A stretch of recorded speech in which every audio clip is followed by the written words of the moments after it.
Booker Noe, what I liked about Booker and what I like about Booker, or what I liked about Booker, is that Booker was very much into product quality, flavors, aromas. He wasn't just trying to make a commodity.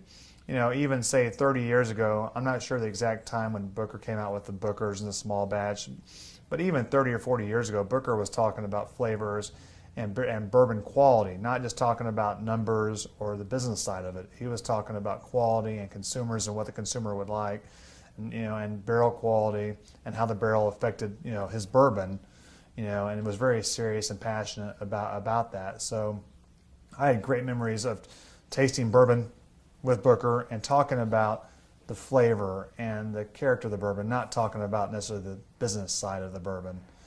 And going to his house in the morning and having bourbon flavored scrambled eggs on his grill in the backyard, that was always a nice experience. He cooked with bourbon for breakfast, lunch, and dinner. It was all bourbon seasoned food, and it was great. It was fun. But with Booker, I do really recall talking about bourbon quality and how to make better bourbon, not just making bourbon the commodity, but to make things like his Bookers or the Knob Creek.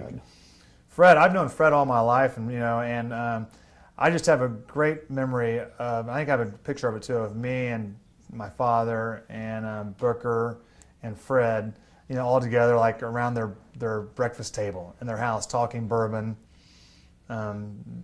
drinking bourbon and just visiting, and that was really a special time for me, because, we're a family business, and so it's not all just about dollars and cents. We have to have a business, we have to make money, but really the value, the long term in our business and our family business, having relationships and enjoying our work is as important as, say, the monetary side of it. And so, thinking back and seeing Fred and Booker and my dad and me have, together, sitting around a breakfast table, a metal breakfast table, just talking, whether it's, I think we were talking at the time about, I know what we were talking about. We were talking about using our barrels to season his hams.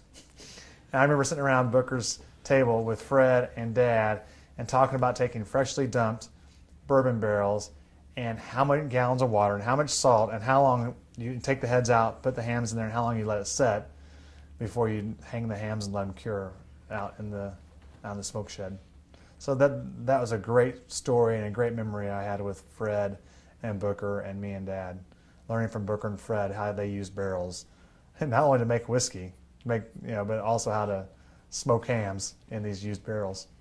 Did you ever get any of this ham? I sure ate a lot of it, and yes, I have. They actually give me hams. You go out there, they have a famous little, curing room behind the house. They give us hams. We go out there and just cut pieces off of it while it was hanging, and they love to use their bourbon barrels to cure the ham. So they take the freshly, and Booker would specify how long that barrel, it had to be freshly dumped. If it wasn't if it was 2 days old, that wasn't his interest. He had to have a certain number of hours after it had been dumped before he wanted to use it to put his hams in it and cure them. Because of course he wanted some of the character of his bourbon to carry through into the hams.